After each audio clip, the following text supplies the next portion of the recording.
It's good to be. I don't know if you guys will get this, because I've never been to the Welcome Center in the town that I live in. But the Fargo Welcome Center is the only one I've ever seen with a heavy emphasis on murder. They have 2 wood chippers. That is not very welcoming. Hey, welcome to Fargo. Great place to hide a body, don't you know? Seems like a bad slogan. Do you guys have any like cultural or like historical landmarks? Oh yeah, in the display in the tiny corner over there. But don't you want to buy a murder t-shirt? I do, actually. I do want to buy a murder t-shirt. It's not my first time in North Dakota. I've played a town called Plaza. Yeah. So, things are going well. You came to a good show, though. I'm very famous. Okay. You guys are like, we're not falling for that. Well, a couple years ago, I did a comedy special with this website, Drybar Comedy. Anybody heard of Drybar? Yeah, 6 people. That is good for me. If you never heard of it, it's basically Netflix for Mormons. I'm not Mormon, by the way. I used to look very Mormon. Even as a kid, if I rode a bicycle, my whole neighborhood went into lockdown. Not that there's anything wrong with, well, actually a couple of things. If you're not familiar with the Mormon religion, you're not allowed to have like alcohol or caffeine or fun. Right? Unless your idea of fun is riding a bicycle in a suit. So they made a service where you can edit out offensive parts of TV shows. So you're like a Mormon boy and you want to watch Game of Thrones, but you're offended by nudity. You select from the menu no nudity, and then you just watch the other 13 minutes of Game of Thrones. I told my dad that I was filming a show with him. He goes, "Do they have the opposite service?" I was like, "I think that's just porn, Dad. I don't know. How much dialogue is there to skip? Here's your pizza. Boring. Fast forward. Let's see some tits." Drybar ended up getting sued by Disney for $60 million because check this out. You are not allowed to take people's movies and edit them and then charge people to watch it. Who would have seen that coming? Yeah. A religious institution thinking they're above the law? But anyway, make error in my favor, because after that, they were like, who else can we take advantage of? And they were like, comedians don't read contracts. And so I filmed a special. It got 15 million views in the first year. And after the first year, I still owed them $5,000. So that's why I'm here. Came to take your money in person. Honestly, that whole situation, though, that's kind of why I feel bad for Kanye. Relax. I'm not going to say anything racist. I don't even see Jew. There's some hesitation. If you're a good person, you didn't click on the link. Let me just sum it up for you. Real quick, Kanye thought his record label didn't pay him enough money, and then he blamed every Jewish person ever for some reason. And a bunch of my friends are like, well, I'm not going to listen to his music anymore. And I'm like, I'm still streaming it because I want the Jews to get their money, okay? I'm a hero. I'm pro-Jews getting their money, you know? But anyway, I just feel bad because now I've been a comedian for 15 years, and I'm like, I hate to break it to you, Kanye, that's just show business. Has nothing to do with Jews. I'm getting fucked by Mormons. Well, they're not fucking me. They're just inside of me, and someone else is jumping on the bed.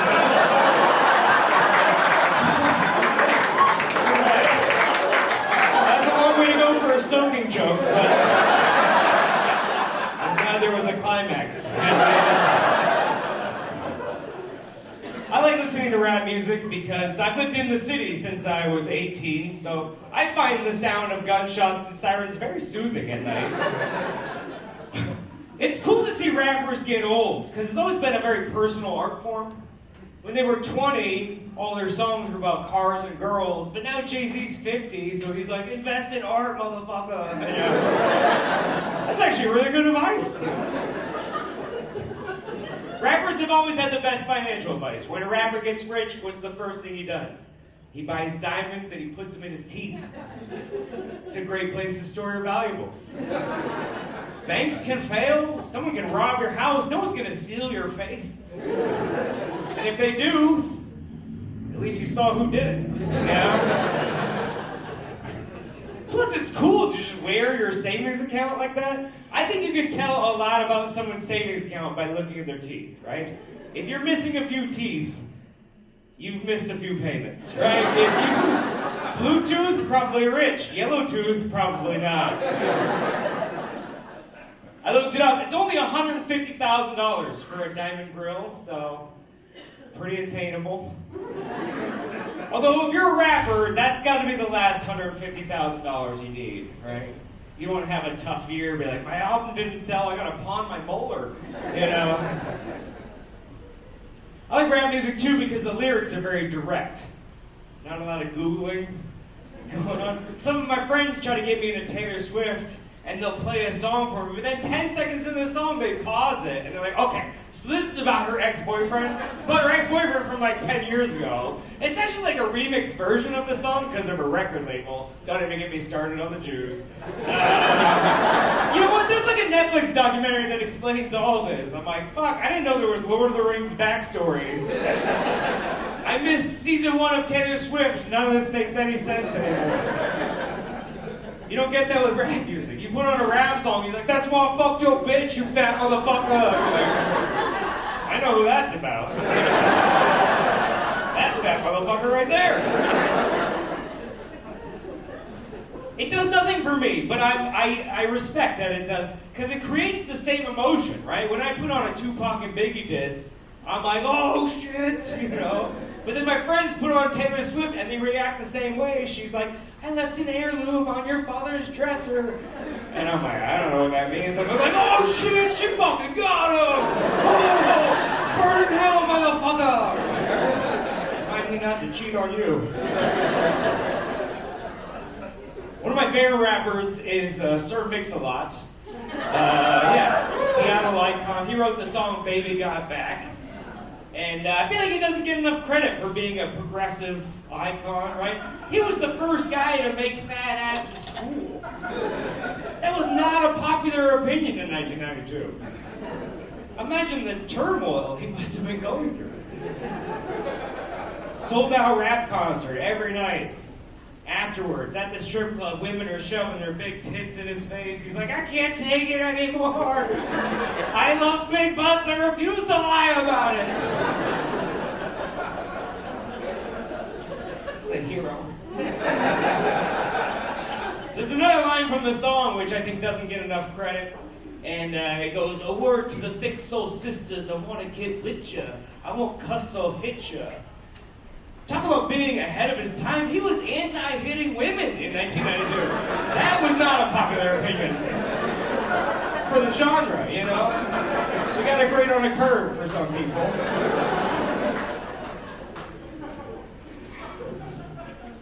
I'm single. Never seen a smoother transition. I'm trying to get out there. I'm done dating younger women, and I'm 38, so most young women have been done dating me for a long time. Just announcing a policy change.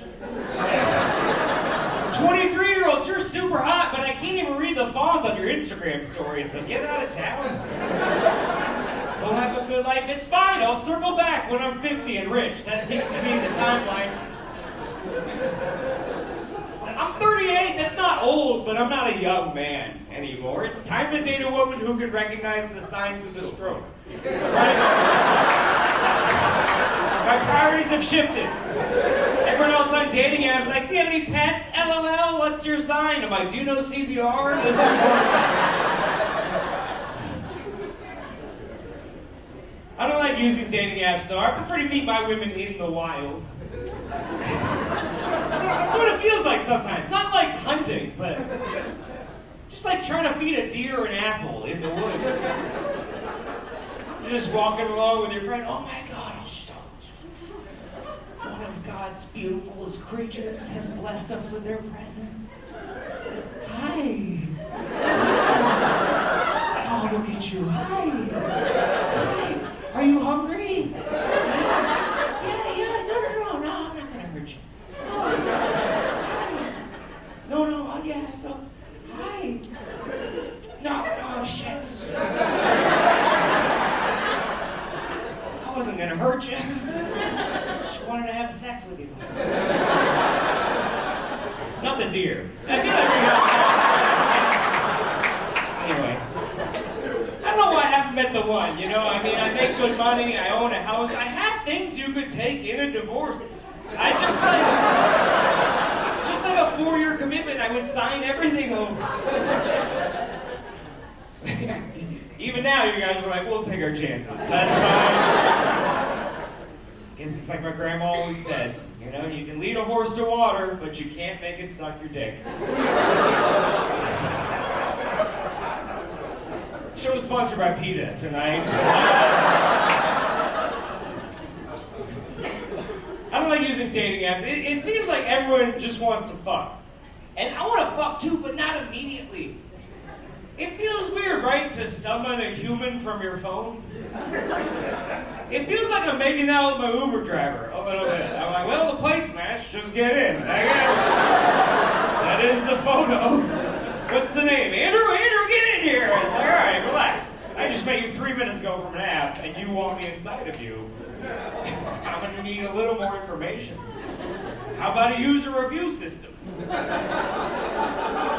kill me. 5 stars. Shit, I gotta raise my standards, actually. It is a bad analogy because people are way more careful with their Uber drivers than they are their Tinder dates. You ever see someone order an Uber, they double check the plates match, they live share the location with a friend, they get dropped off 3 blocks from their apartment just in case. People get a Tinder match, they're like, here's my address and the time today my roommate's gone, come fuck me now. I'm not even saying don't do it, I'm just saying be careful, okay? If you tell someone you like to be tied up, make sure you mention you also like to be let go. That's important. Communication.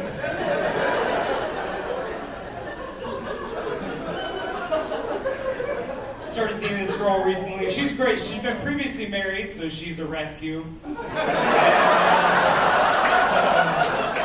Have you tried dating in adulthood? It is exactly like going to the pound, okay? I'm not saying that they're bad dogs, but there's a reason they're in there. Just walking down that aisle of sadness, trying to pick one out. In the arms of... Some of them wag their tail at anybody that walks by. Oh, pick me, pick me. Oh, I'm gonna lick your face, pick me. Some of them are nervous, so like, hey, let me smell your fingers first. I'm the one shivering in the corner like, I don't deserve love. Oh, don't get close, I'm gonna pee. I found out that her last husband actually killed himself, which is great news because that means I'm her type.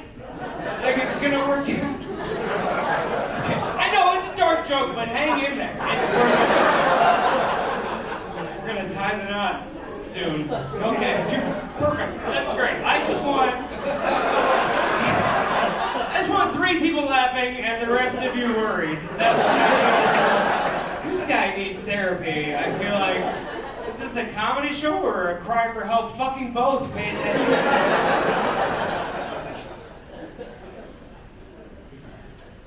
I actually got over my last breakup with the help of a therapist, but it was a massage therapist, which is weird. She didn't jerk me off. That would have been much less awkward than what actually happened. I don't know what your typical massage expectations are like. I'm hoping to just get naked and never talk to you again, like a Tinder date, you know, but she got real touchy-feely with my actual feelings. I didn't appreciate it. She was asking me all these personal questions. She's like, are you single? And I'm like, yeah. She's like, why? I was like, oh, shit. Did she send you? Like, what's going on? What are you guys splitting my deductible? What's with the line of questioning? And maybe it's my fault. Maybe I walked into the wrong building or I accidentally circled deep issue massage. But I'm trying to relax. She's like, tell me where the pain is. I'm like, on the inside. But every time I try to give like a vague, avoiding answer, she just digs her knuckle into my thigh like I'm a prisoner in Guantanamo Bay. So she's like, how come things didn't work out? I'm like, oh, people change and people grow, you know. Time heals all wounds. And then she fucking elbow drops me. And I'm like, I didn't appreciate her enough. I'm so sorry. I ignored her phone calls until she acted crazy and I blamed it on her. When I left that massage office, it felt just like regular therapy. I was crying. I called my dad to apologize. I had a bill for $800. That's when I realized sometimes it's not the happy ending you wanted, but it's the happy ending you needed.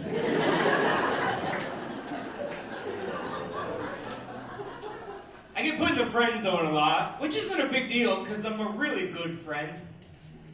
Like, nobody I've ever had sex with has told me that they love me, but my friends say it all the time. So I can't even blame her for making the right choice, you know? It's just awkward sometimes. Like, I lean in to kiss this girl, and she goes, Andrew, I can't, you're my ride or die. I was like, ride or die? It sounds like you'd rather die than ride, to be honest. She would rather take a bullet for me than a dick from me. Like, that is intriguing.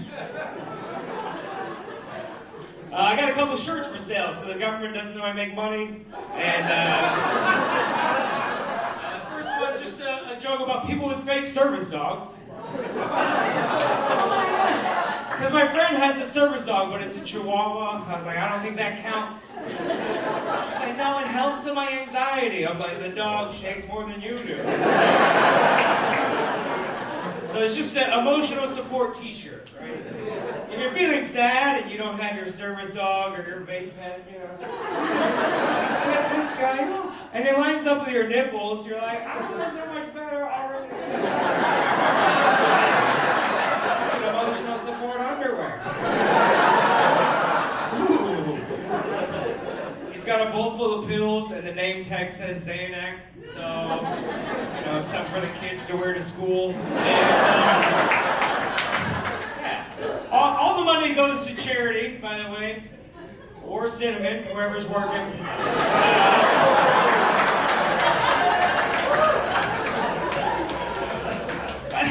I don't want to see what a North Dakota strip club looks like. I don't know.